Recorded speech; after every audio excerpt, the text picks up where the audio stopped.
और बाकी जो इनकी सियासत है यार, मैं तो यही कहूँगा इन्ना लिल्लाहि व इन्ना इलैहि राजिऊन कि अगर कोई मुझे सुन रहा है इन लोटों में से, तो खुदारा कम से कम कुछ भी नहीं तो अपनी सेल्फ रिस्पेक्ट का ख्याल करें। अल्लाह की कसम, अवाम 99% अवाम आपको रिजेक्ट कर चुकी है। आपका इस मुल्क में सियासी मुस्तकबिल नहीं है। खान साहब से ज़्यादा मोहब्बत हमें पाकिस्तान से मोहब्बत है। हर इलेक्शन में खान साहब ने किसी न किसी की सियासत को दफन किया है। अस्सलाम वालेकुम नाज़रीन, आपका मेज़बान रुहावरान आपकी खिदमत में हाजिर है और आप देख रहे हैं 22 न्यूज़। नाज़रीन, तख्ते लाहौर किसका है? 17 को जो है वो ज़िमनी इंतखाबात होने जा रहे हैं और आप मेरे अकब में देख सकते हैं कि खान साहब का जलसा भी हो रहा है। लाहौरी तख्ते लाहौर के लिए किसको मुंतखब करते हैं, लाहौरियों से जानते हैं और जलसा गाह में भी हम जाएंगे, लोगों से बात करेंगे कि लोगों का वलवला और जोश जज्बा कैसा है और ज़िमनी इंतखाबात के लिए वो किसको मुंतखब करने जा रहे हैं। मेरे साथ रहिएगा। अस्सलाम वालेकुम। जी वालेकुम अस्सलाम। क्या नाम है सर आपका? काशिफ जावेद। काशिफ साहब, मुझे बताइएगा कि आप जलसा गाह में आए हैं और कसूर से आए हैं, आप खान साहब से कुछ ज़्यादा वाली मोहब्बत है?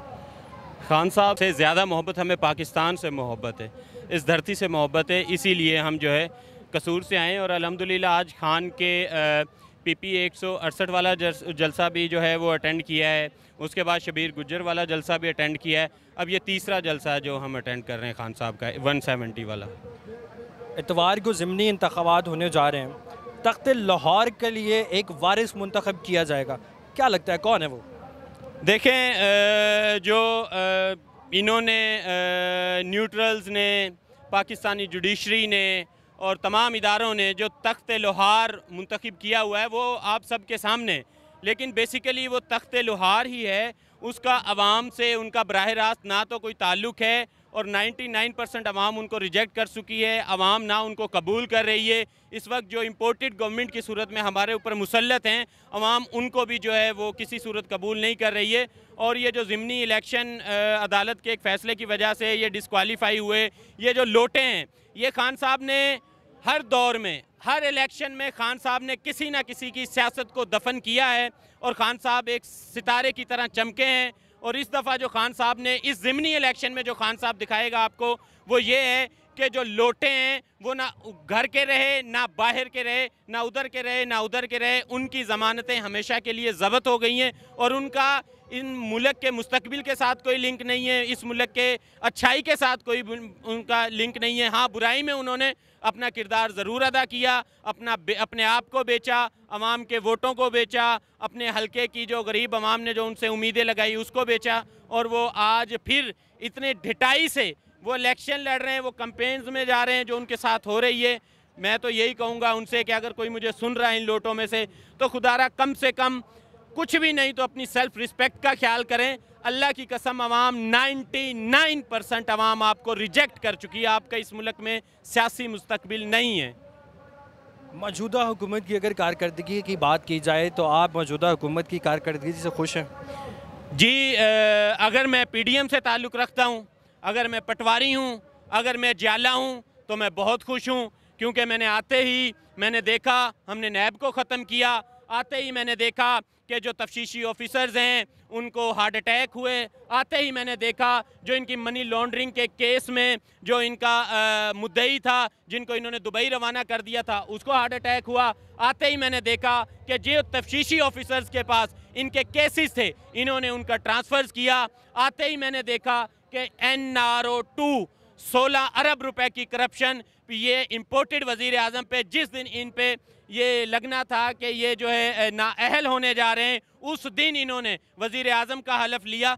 तो बीइंग अगर मैं कोई पटवारी हूँ, मैं कोई जाला हूँ, तो मुझे बहुत खुशी होगी कि इन्होंने अपने आप को सेव किया, अपने आने वाली 7 नस्लों को सेव किया। गरीब के खून पसीने से कमाया गया जो हराम का पैसा इनकी जेब में गया था, उनकी बड़ी अच्छी हिफाजत की है इन्होंने। अब कमाल की इसको आप कह सकते हैं कि सारे इदारों ने, सारी इस्टेब्लिशमेंट ने, सारी जुडिशरी ने हर चीज़ को देखा, ये जानते हुए भी कि ये 30 साल से इस मुल्क को लूट रहे हैं, इस मुल्क की जो गरीब आवाम का पसीना है उसको चूस रहे हैं, लेकिन सब देख रहे हैं कि ये तमाशा हो क्या रहा है। लेकिन अब आवाम फैसला कर चुकी है।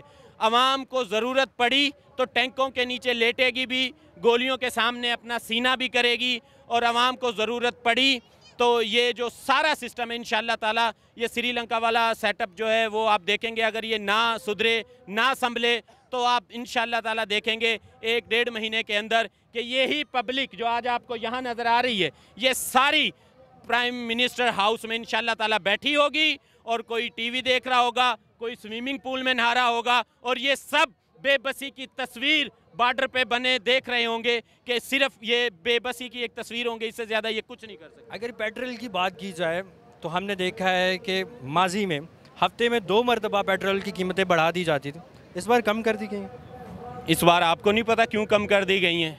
आज आप ये मेरा प्रोग्राम रिकॉर्ड कर लीजिए, 17 तारीख को इलेक्शन है, इनकी 98% 97% इनकी ज़मानतें ज़ब्त होने वाली हैं, फिर ऐलान होगा 18 रुपये कम करके 30 रुपये लेवी ये लगाएंगे। लेकिन इनको मैं शहबाज शरीफ को ये बता देना चाहता हूँ कि अगर आप में थोड़ी सी भी इखलाकी जुर्रत होती, अगर आप में थोड़ी सी भी इंसानी गैरत होती, सेल्फ रिस्पेक्ट होती, तो ये जो डिसीजन आज आपने लिया है इसको आप 20 के बाद लेते, 17 के बाद लेते तो पता चलता कि आप अवाम के हमदर्द हैं। लेकिन वही एक लॉलीपॉप, वही सन 65 वाली सियासत के आ गए, चीज़ें सस्ती कर दी, चले गए, चीज़ों को साथ ले गए, या इलेक्शन हार गए, रह गए तो चीज़ें फिर बढ़ा दी। वो एक लॉलीपॉप टाइप इन्होंने दिया है। लेकिन अल्हम्दुलिल्लाह जो हमने खान की ये मुहिम देखी है, खान एक दिन में 5-5 जलसे कर रहा है, 4-4 जलसे कर रहा है एक दिन में। सुबह देखता है, ना दिन देखता है, ना शाम देखता है, अपनी अवाम के बीच 24 घंटे। इसको अवामी लीडर कहते हैं। ये इंशाल्लाह ताला आएंगे। और बाकी जो इनकी सियासत है यार, मैं तो यही कहूँगा, इन्ना लिल्लाहि व इन्ना इलैहि राजिऊन, और कुछ भी नहीं है। बहुत शुक्रिया आपका, थैंक यू। जज़ाकल्लाह।